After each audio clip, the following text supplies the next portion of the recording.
Halo Sob, jadi di salah satu pangkalan TNI Angkatan Darat ada sederet AH-64 Apache Guardian terlihat siaga.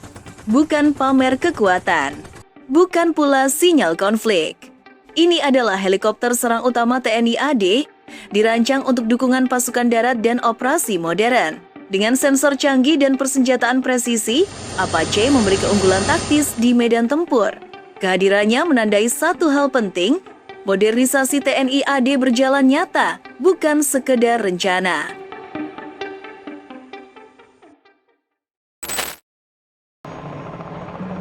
AH-64 Apache tidak pernah dirancang sebagai helikopter serbaguna.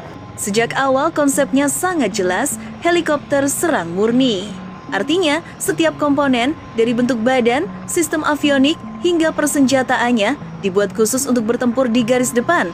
Apache bukan untuk angkut pasukan, bukan untuk evakuasi medis, dan bukan untuk misi sipil. Tugasnya satu, memberikan daya hancur maksimal di medan perang darat. Salah satu keunggulan paling menentukan dari AH-64 Apache terletak pada sensor dan sistem pendeteksi targetnya. Inilah alasan mengapa helikopter ini sering disebut mampu melihat lebih dulu, menyerang lebih dulu. Apache dirancang untuk menemukan dan mengunci sasaran bahkan sebelum musuh menyadari kehadirannya. Dengan kombinasi radar, sensor inframerah, serta sistem penjejak modern, Apache dapat mengidentifikasi target dari jarak jauh tanpa harus terbang terbuka.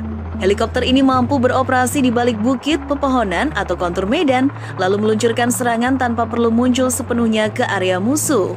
Kemampuan inilah yang membuat AH-64 Apache kerap menjadi pembuka serangan dalam operasi militer modern, menciptakan keunggulan sejak detik pertama pertempuran dimulai.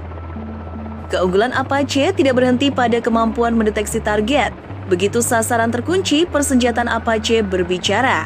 AH-64 Apache membawa sistem senjata yang dirancang khusus untuk menghancurkan target darat secara cepat dan akurat. Mulai dari meriam otomatis hingga rudal berpemandu presisi, Apache mampu melibas kendaraan lapis baja, menetralisir posisi pertahanan, hingga memberi dukungan tembakan langsung bagi pasukan darat. Yang membuatnya berbahaya bukan sekedar jumlah senjata, melainkan ketepatan dan efektivitasnya di medan tempur. Setiap tembakan dirancang untuk tepat sasaran dan berdampak besar. Apache bukan hanya helikopter yang mematikan, tapi juga dirancang untuk bertahan hidup. Di medan perang, kemampuan bertahan sama pentingnya dengan kemampuan menyerang. Struktur badan Apache diperkuat, dilengkapi sistem redundansi, serta perlindungan khusus bagi awak. Bahkan ketika terkena tembakan, helikopter ini tetap dirancang agar bisa terus terbang dan kembali ke pangkalan. Inilah yang memberi peluang selamat lebih besar bagi pilot dan memungkinkan Apache tetap beroperasi di zona tempur berisiko tinggi. Karena itu pula, AH-64 Apache sering dipercaya untuk misi paling berbahaya. AH-64 Apache disebut spesial bukan karena tampilannya, melainkan karena fokus totalnya pada satu peran, menjadi helikopter tempur paling efektif di medan perang darat. Sensor canggih, senjata presisi, ketahanan tinggi, serta kemampuan operasi sepanjang waktu menjadikannya aset strategis, bukan sekedar alutsista biasa.